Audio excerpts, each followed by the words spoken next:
Caríssimos amigos, em prosseguimento ao estudo do livro Caminho, Verdade e Vida, de autoria espiritual de Emmanuel, psicografado por Francisco Cândido Xavier, vamos abordar na data de hoje o item 138, intitulado Pretensões. E diz o apóstolo Paulo, no versículo previsto em Coríntios 3,6. Eu plantei, Apolo regou, mas Deus deu o crescimento. E diz o capítulo: a igreja estava cheia de alegações dos discípulos inquietos. Certos componentes da instituição imprimiam maior valor aos esforços de Paulo, enquanto outros conferiam privilégios de edificação a Apolo. O advogado dos gentios foi divinamente inspirado, comentando o assunto em sua carta. Por que pretensões individuais numa obra da qual somos todos beneficiários do mesmo Senhor? Na atualidade, é louvável o exame da recomendação de Paulo aos coríntios, porquanto já não são os usufrutuários da organização cristã que se rejubilam pela recepção das bênçãos do Evangelho, através desse ou daquele dos trabalhadores do Cristo, mas os operários da casa, que por vezes chegam ao campo de serviço, exibindo-se por vultos destacados dessa ou daquela obra do bem. A certeza de que toda a boa dádiva vem de Deus constitui excelentes exercícios para os trabalhos comuns. É interessante observar como está sempre disposto o homem a se apropriar de circunstâncias que o elevem no alheio conceito com facilidade. O homem está sempre inclinado a destacar-se nos ciclos do bem que ainda lhe não pertence de modo substancial. Raramente assume a paternidade dos erros que comete. Essa é uma das singulares contradições da criatura. Não te esqueças, o serviço é de todos. Uns plantam, outros adubam. Vive contente no setor de trabalho, confiado às tuas mãos, ou à tua inteligência, e serve sem pretensões, porque o homem prepara a terra e organiza a semeadura, por misericórdia da providência, mas é Deus quem põe as flores nas frondes e concede os frutos, segundo o seu merecimento. A expressão Apolo regou é uma figura que é tirada da prática de regar uma planta tenra, ou de um jardim ou de um campo. Isso foi necessário de maneira especial nos países do leste. Os campos ficaram secos e ressecados devido às longas secas, e era necessário irrigá-los por meios artificiais. O sentido aqui no texto é que Paulo havia trabalhado para estabelecer a igreja em Corinto, mas que Apolo havia trabalhado para aumentar e construir. É certo que Apolo não foi a Corinto até depois que Paulo a deixou. O apóstolo aqui compara o estabelecimento da igreja em Corinto ao plantio de uma videira, uma árvore, um grão. O sentido é óbvio. Paulo estabeleceu a igreja, ele tendo sido o primeiro pregador em Coríntio. E se qualquer distinção se devia a alguém, era mais a ele do que os professores que ali trabalharam posteriormente. Mas Paulo não se considerava digno de tal honra como chefe de um partido, pois não era ele quem o fazia, mas Deus quem dera o aumento. Deus fez com que a semente plantada se enraizasse e brotasse. E Deus abençoou a irrigação das plantas tenras, quando elas surgiram e as fez crescer. Tal ideia é tirada do agricultor. Seria inútil para o fazendeiro semear sua semente sem que não houvesse um toque de Deus para dar vida. Não há vida na semente, nem há poder inerente na terra para fazê-la crescer. Somente Deus, o doador de toda a vida, pode acelerar o germe da semente e torná-la viva. Porque seria inútil para o fazendeiro regar sua planta, a menos que Deus a abençoasse. E Apolo? Apolo era um evangelista, apologista, líder da igreja e amigo de Paulo. Era descrito como eloquente, poderoso nas escrituras, fervoroso de espírito e bem instruído nos caminhos do Senhor. No ano 54 depois de Cristo, ele viajou para Éfeso, onde ensinou corajosamente na sinagoga. Entretanto, naquela época, o entendimento do Apolo sobre o Evangelho era incompleto, uma vez que conhecia apenas o batismo de João. O que significa isso? Significa que Apolo pregou arrependimento e fé no Messias. Ele talvez até acreditasse que Jesus de Nazaré era o Messias, mas ele não conhecia toda a magnitude da morte e ressurreição de Jesus. Foram seus amigos Áquila e Priscila, que também eram amigos de Paulo, que passaram algum tempo com Apolo e preencheram as lacunas em sua compreensão acerca do Messias. Apolo agora, ciente da mensagem completa, começou um ministério de pregação, tendo sido utilizado por Deus como um grande incentivador e difusor do Evangelho. Esse problema retratado no capítulo, tão bem administrado por Paulo, nos lembra que também, como espíritas, devemos ter cuidado para não nos separar por causa das dissensões internas ao movimento.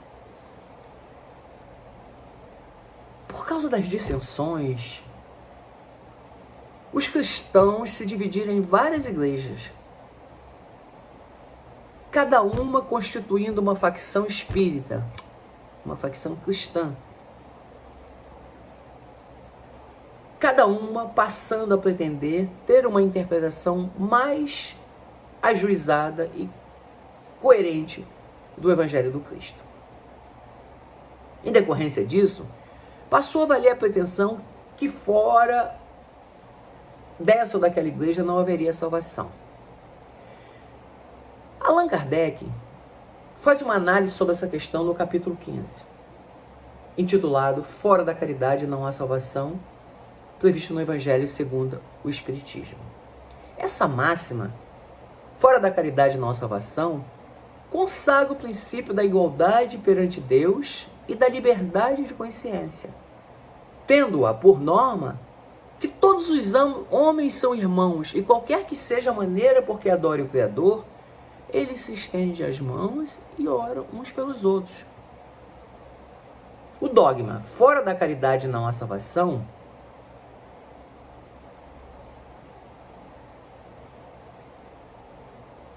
anematizam-se e se perseguem reciprocamente, vivendo como inimigos. O pai não pede pelo filho, o filho não pede pelo pai, nem um amigo pelo amigo, porque se consideram condenados sem remissão. É, pois, um dogma essencialmente contrário aos ensinamentos do Cristo e à lei evangélica. Que sejamos cristãos é o suficiente. Que respeitemos os credos alheios e comunguemos com os cristãos que não são espíritas, pois são nossos irmãos em Cristo, por obra e graça do nosso Senhor. Que sejamos vilipendiados por alguns irmãos que ainda resistem à ideia reencarnacionista. Mesmo assim, não temos o direito de rechaçá-los, por ainda agirem assim. tudo no seu tempo. Na condição de encarnados, cada um de nós está num grau de conhecimento, de evolução.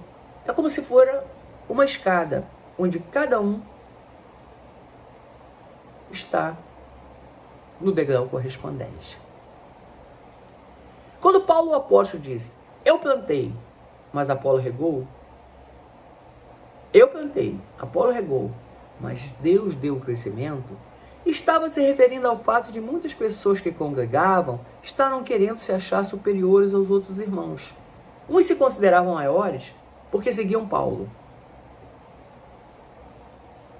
Achavam que Paulo era o maior. Logo, aqueles que seguiam seriam também maiores. Foi por esse motivo que Paulo se sentiu na obrigação de compartilhar com aqueles irmãos exatamente o conceito que está sendo passado nesse texto. Deixou muito claro que, tal como entre as árvores, aquele tipo de debate não fazia sentido entre os verdadeiros cristãos, pois todo o crescimento cristão é dado exclusivamente por Deus, cabendo a cada um de nós cumprir da melhor forma possível apenas nossas tarefas diárias. O plantar ou regar, cada qual segundo o seu chamado. Entre os verdadeiros cristãos, não pode haver o conceito de maior ou menor importância. Tudo que importa é que cada cristão continue dia a dia cumprindo com a sua missão sublime, fazendo o melhor para agradar o Senhor, sendo em tudo exemplo de excelência e boas obras para o que estão de fora, iluminando, ajudando, inspirando tanto quantos precisaram de auxílio e direção na vida. Assim, meus amigos, não lutem, não se preocupem, não se desesperem para ser grande diante dos olhos das outras pessoas. Porque, mesmo com todos os nossos esforços e cuidados, jamais conseguiremos realmente aumentar um nível que seja de nossa estatura social. Como foi dito em Mateus 6:27. E qual de vós poderá, com todos os seus cuidados, acrescentar um côvado à sua estatura?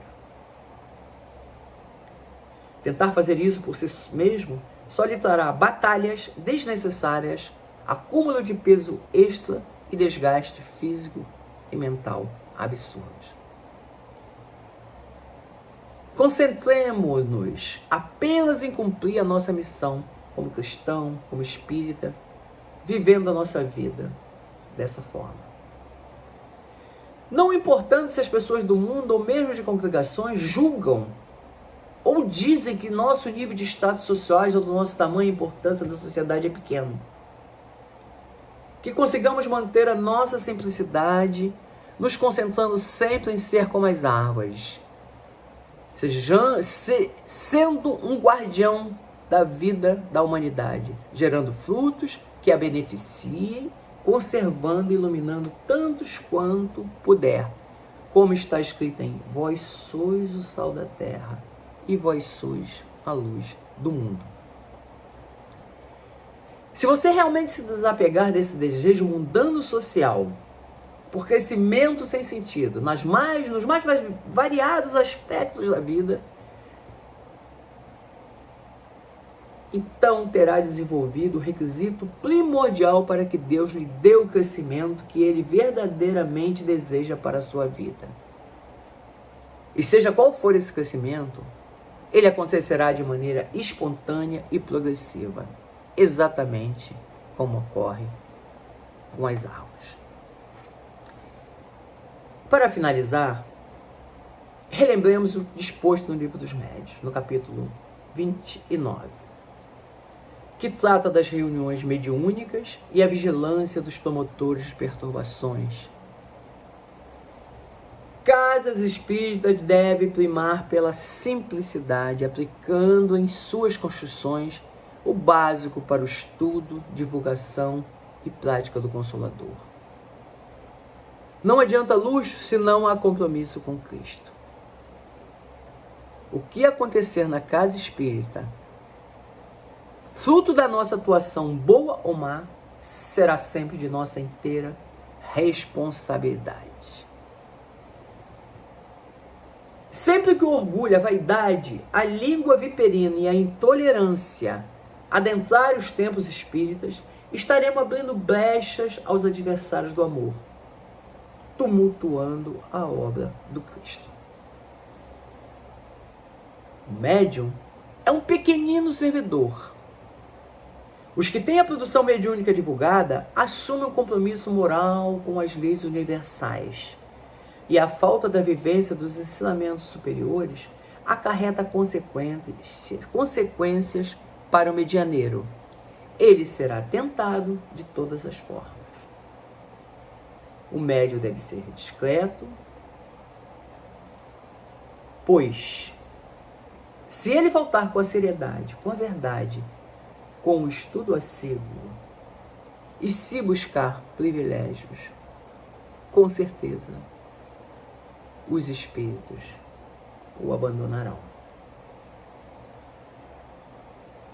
Então, amigos queridos, sigamos o conselho de Paulo,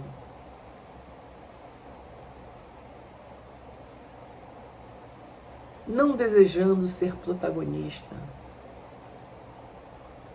em nenhuma casa espírita, em nenhum estabelecimento religioso. Pois um comportamento inadequado, uma conduta em desacordo com os preceitos do Evangelho, nos trarão consequências inimagináveis na nossa tarefa de trabalhadores na obra do Cristo. Muito obrigado a todos e até uma nova oportunidade.